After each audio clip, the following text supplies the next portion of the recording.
एक बार बुद्ध प्रवचन दे रहे थे। सभा में उनके शिष्य सहित आम लोग भी थे। प्रवचन के अंत में बुद्ध ने कहा, जागो, समय निकला जा रहा है। सभा समाप्त होने के बाद बुद्ध ने अपने शिष्य आनंद से कहा कि आओ कुछ देर घूम कर आते हैं। चलते चलते वे दोनों विहार के मुख्य द्वार के पास पहुंचकर रुक गए। प्रवचन सुनने आए लोग भारी संख्या में विहार से बाहर निकल रहे थे। तभी उस भीड़ में से एक स्त्री बाहर निकल बुद्ध के पास आई। उसने बुद्ध से कहा कि मैं एक नर्तकी हूँ। आज मेरा नगर के श्रेष्ठी के आवास पर नृत्य का कार्यक्रम था, लेकिन आपके प्रवचन सुनते हुए मैं उसके बारे में भूल चुकी थी। लेकिन जैसे ही आपने कहा कि जागो, समय निकला जा रहा है, मुझे अपना काम तुरंत याद आ गया।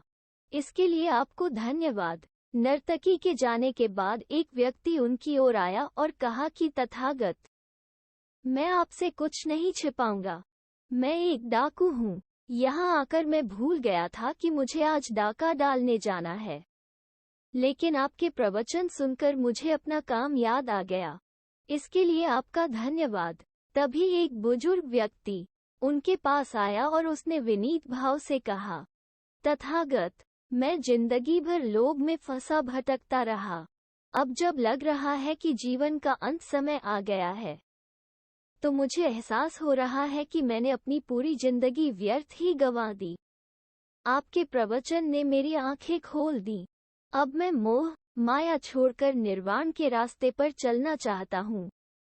वृद्ध के जाने के बाद बुद्ध ने आनंद से कहा कि देखो, मैंने प्रवचन तो एक ही दिया, लेकिन सबने उसका अर्थ अपने अपने ढंग से निकाला।